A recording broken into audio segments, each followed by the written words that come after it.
Hello everyone, स्वागत है आप सभी को अपना YouTube channel online study expert में। गाइस, आज की इस क्लास में हम लोग पढ़ने वाले हैं ह्यूमन बॉडी के बारे में। जो भी क्वेश्चंस बनते हैं आपके एग्जाम में, आपके बॉडी से रिलेटेड है, आपके बॉडी में क्या है क्या नहीं है, क्या है जो कितने मात्रा में है, ये सभी जो है अपन लोग इस वीडियो में जानेंगे।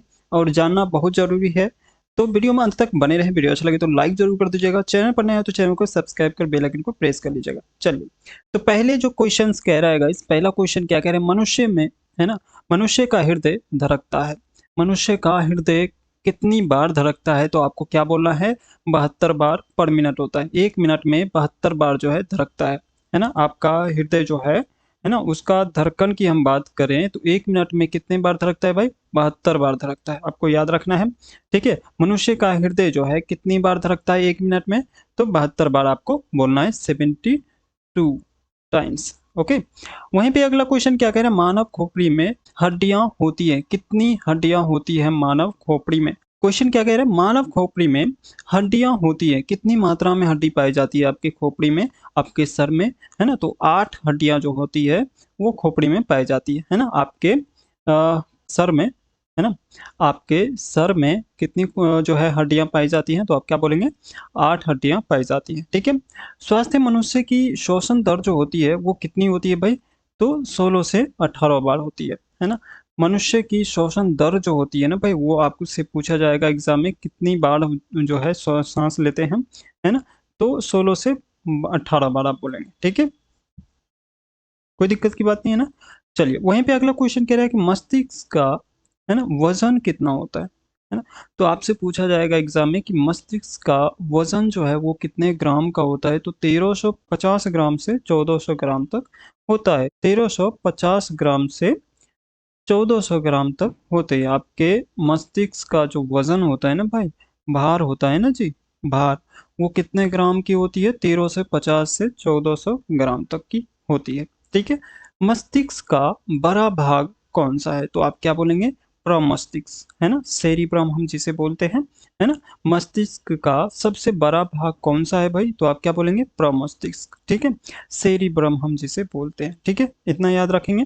वहीं पे आगे क्या कह रहा है, वृक्क यानी कि किडनी का वजन कितना होता है? तो ये सभी को पता नहीं रहता है, तो आप सभी को जानना बहुत जरूरी है कि नहीं? इसलिए हम वन लाइनर की तरह क्वेश्चंस को आज हम करने वाला हूँ, ठीक है। तो आप लोग क्लास में अंत तक बने रहे, ठीक है। क्या कह रहा है क्वेश्चन, वृक्क यानी कि किडनी का वजन कितना होता है? तो आप क्या बोलेंगे, 150 ग्राम, है ना। 150 ग्राम जो है राइट आंसर रहता है इसका, है ना। कितने ग्राम का होता है? 150 ग्राम्स का, ठीक है, 150 ग्राम, ठीक है, याद रखेंगे, ठीक है। वृक्क यानी कि किडनी का कितना भार होता है? 150 ग्राम। वहीं पे आगे क्या कह रहा है, शरीर की सबसे बड़ी हड्डी होती है कौन सी? फीमर हमको बोलते हैं, जो कि जांग में पाए जाते हैं। कहाँ पे? जांग में पाए जाते हैं फीमर हड्डी, ठीक है। शरीर की सबसे बड़ी हड्डी कौन सी है? फीमर हड्डी है, जो कि कहाँ पाई जाती है? जांग में पाई जाती है, ठीक है। वहीं पे शरीर की सबसे छोटी हड्डी की बात करें तो वो स्टेपीज होती है, जो कि कान में पाए जाते हैं, है ना। मनुष्य के कान में पाए जाते हैं सबसे छोटी हड्डी, जिसे हम क्या बोलते हैं? स्टेपीज बोलते हैं, ठीक है।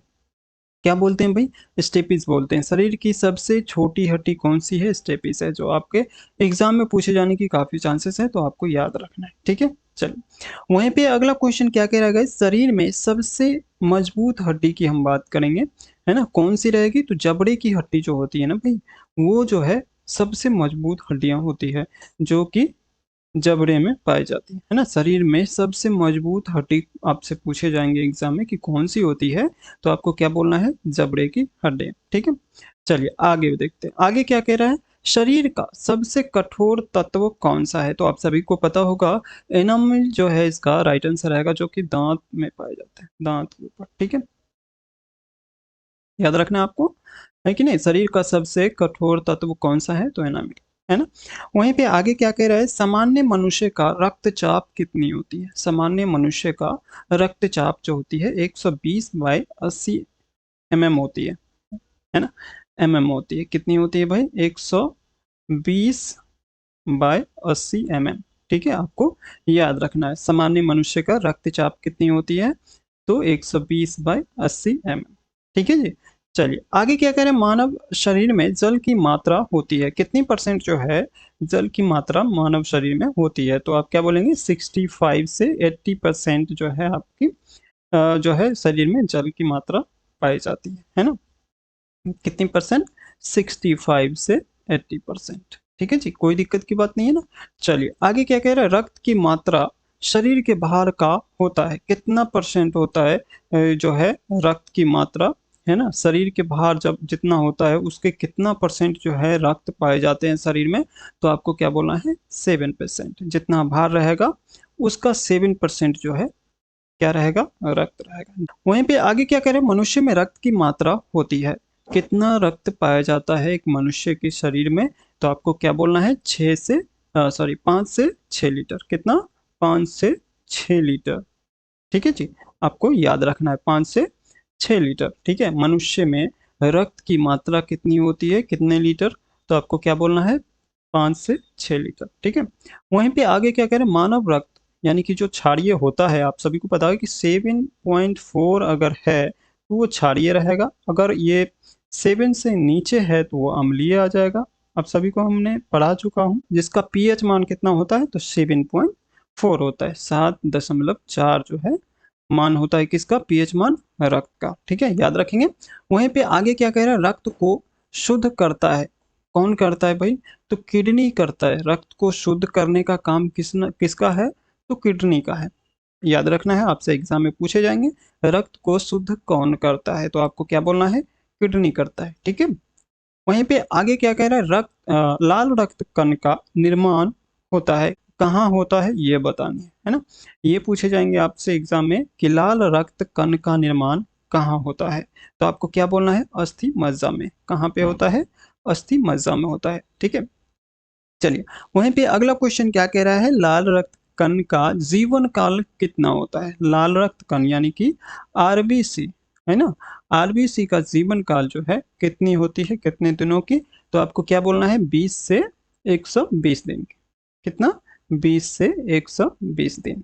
ठीक है, आरबीसी का जीवन काल कितने दिनों का होता है, तो आपको क्या बोलना है 20 से 120 दिन तक। डायरेक्टली आपको ऑप्शंस में दिया रहेगा 120 दिन, है ना, तो आपको टिक करना है। ठीक है, चलिए आगे बढ़ते हैं।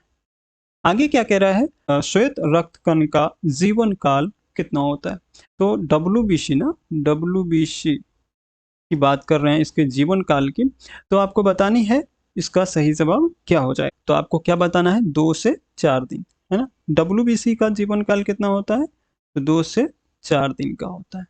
ठीक है, कोई दिक्कत की बात नहीं है ना। चलिए आगे क्या कह रहे हैं, श्वेत रक्त कण को कहा जाता है, क्या कहा जाता है, ऑप्शंस में दिया रहेगा ल्यूकोसाइट, है ना, ल्यूकोसाइट, तो आपको टिक करना है।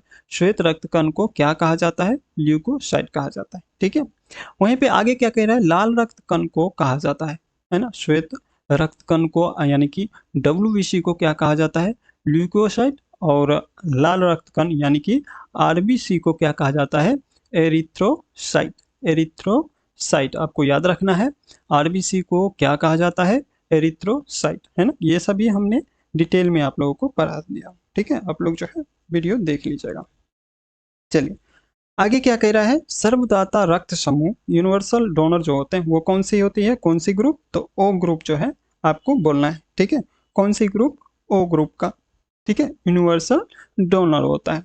वहीं पे सर्वग्राही रक्त समूह यानी कि यूनिवर्सल रिसेप्टर जो होते हैं ना भाई, वो कौन सा ग्रुप होते हैं, ए बी ग्रुप होते हैं, है ना। यूनिवर्सल रिसेप्टर आप बोलेंगे ए बी ग्रुप, है ना। आपसे पूछे जाएंगे कौन से ग्रुप होते हैं भाई, है ना, तो ए बी ग्रुप होते हैं। ठीक है, चलिए वहीं पे आगे क्या कह रहा है, रक्तचाप मापने का यंत्र है, कौन सी है, आपको बतानी है। आपको ऐसे क्वेश्चंस पूछे जाएंगे तो आपको बतानी पड़ेगी, है ना। एस्पिग्मो मैनोमीटर, कौन सी, एस्पिग्मो मैनोमीटर। आगे क्या कह रहा है, ब्लड बैंक किसे कहा जाता है भाई, तो आप क्या बोलेंगे, प्लीहा को, है ना। स्प्लीन जो होते हैं ना उसे हम क्या बोलते हैं, ब्लड बैंक बोलते हैं। ठीक है, ब्लड जो है यहीं पे रहता है, मरता है। ठीक है, तो ब्लड बैंक जो है आपको बोलनी है, क्या बोलनी है, ब्लड बैंक। वहीं पे आगे क्या कह रहे हैं, भोजन का पाचन प्रारंभ होता है कहाँ से हो जाता है, मुख से हो जाता है, तो ये इजी है, आपको बताना है ना। एग्जाम में आराम से जो है क्वेश्चंस को टिक कर देना, कोई दिक्कत की बात नहीं है ना। वहीं पे आगे की क्वेश्चन क्या कह रहा है, पचे हुए भोजन का अवशोषण कहाँ होता है ना? पचे हुए भोजन का अवशोषण कहाँ होता है? तो आपको बतानी है छोटी आंत में। कहाँ होती है भाई? छोटी आंत में, है ना। पाचन शुरू हो जाता है मुख से, और अवशोषण जो होती है पचे हुए भोजन का वो किस में होती है? तो छोटी आंत आपको बोलनी है, ठीक है। यहाँ तक समझ गए? चलिए आगे बढ़ते हैं। आगे क्या कह रहा है, पित्त, है ना, स्रावित होता है। कहाँ से स्रावित होता है पित्त?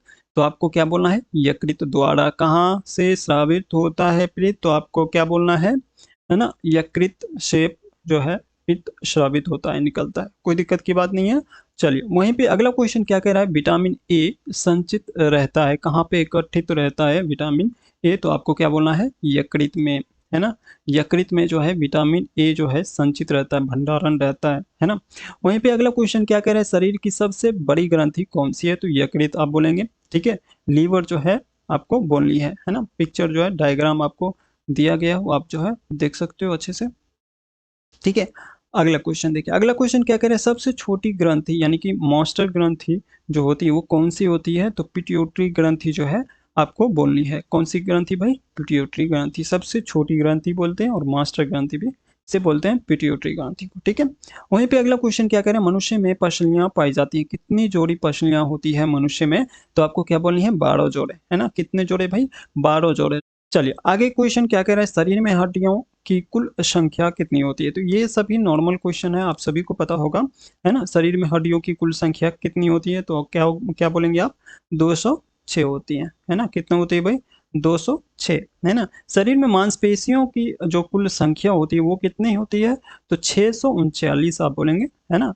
639 आपको बोलना है ना। शरीर में मांस पेशियों की कुल संख्या आपसे पूछे जाएंगे तो आपको क्या बोलना है?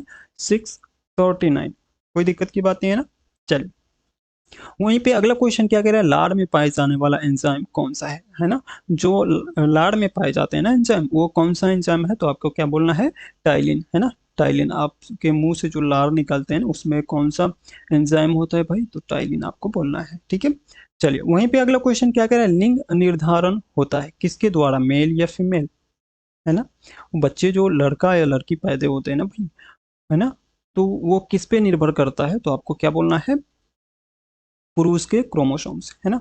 तो आप डायरेक्टली जो है मेल, आप उसे सभी को पता भी होगा, नहीं भी पता होगा तो याद रखना है ना। फीमेल भी होते हैं, ठीक है। लेकिन इसमें आपको क्या किसकी भूमिका रहती है? तो मेल की रहती है ना। किसकी? मेल क्रोमोसोम की, आपको याद रखना है, ठीक है। तो ये था कुछ इंपॉर्टेंट क्वेश्चंस जो आपके एग्जाम में पूछे जाने की काफ़ी चांसेस रहती है। इजी है लेकिन कुछ क्वेश्चंस जो है आपसे पूछे जाएंगे, ठीक है। तो आपको याद रखना है, इजी है बट याद जरूर रखना है। हम बार बार बोलते हैं कि इजी समझ के भूल मत कर देना, है ना। आपके बॉडी से रिलेटेड है तो आपके बॉडी में क्या है क्या नहीं है, कितनी मात्रा में क्या है, ये सभी आपको जानना बहुत ही ज़रूरी रहता है, तो आपको याद रखनी है, ठीक है। चलिए मिलते हैं इसी प्रकार के अगले क्लास में, तब तक देखते रहिए और सीखते रहिए।